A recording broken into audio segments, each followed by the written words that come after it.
my name is Emily Williams, and today I'm going to show you how to make a card that anyone you give it to will absolutely love. Alright, first I'm going to show you the supplies that you're going to need. You're going to need a piece of cardstock. I have a little off-white cardstock here. Your template, which I'll tell you more about in a minute. Some thread. I have a nice red. Needles, a thumbtack, or safety pin, or any type of pointy surface, and a pair of scissors and tape.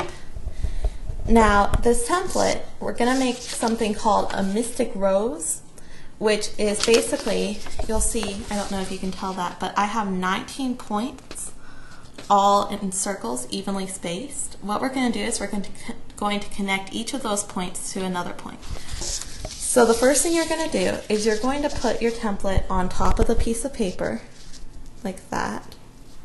And you're going to want to get it pretty lined up, and I'm sorry if this is jerky. I'm trying to do a craft project and hold the camera at the same time. And then you're going to take your pins, and I don't know, I'm going to put this like this and you'll be able to see this. And you're going to push through each of the holes so that it pushes the pattern into your paper. And you're just going to do that on all the different holes. Alright, so I've punched all the holes in my cardstock, and I've also threaded my needle, but do not tie a knot at the end of it yet. You're going to start by taking your paper and you're going to thread it through one of the holes. It doesn't matter which one. I like to start at the top. You're going to pull the thread through until it just almost gets to the end. And then you're going to fold it over and use your tape to tape it in place. Now you're going to just take your needle and thread and you're going to go through the next hole. Helps to do this in kind of a organized manner rather than just jumping through holes, because if you don't, you're going to get all mixed up on what you've done and what you haven't done.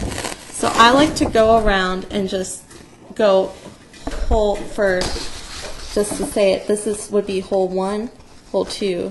Now I came back up through hole 1, and now I'm going to go to hole 3.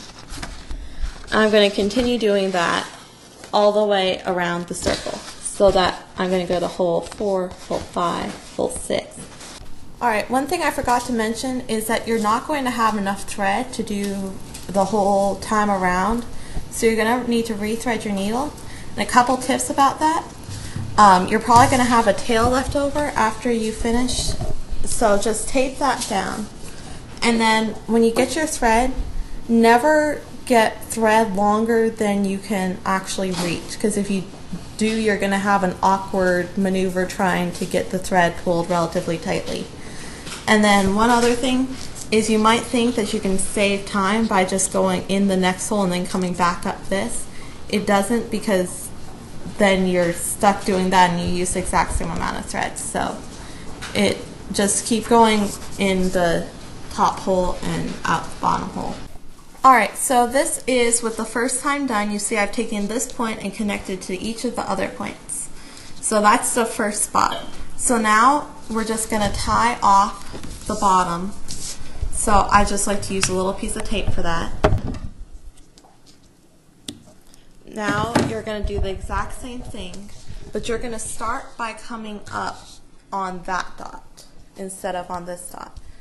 And you don't need to come back to this dot because you already have it connected to this dot. So you're going to connect it to all of them going to here. Once you do that, you're going to do the same thing from here, here, here, here, all the way around, so that all 19 points are connected to all the other points. So I'll take pictures as I go along so you can see how it looks in progress.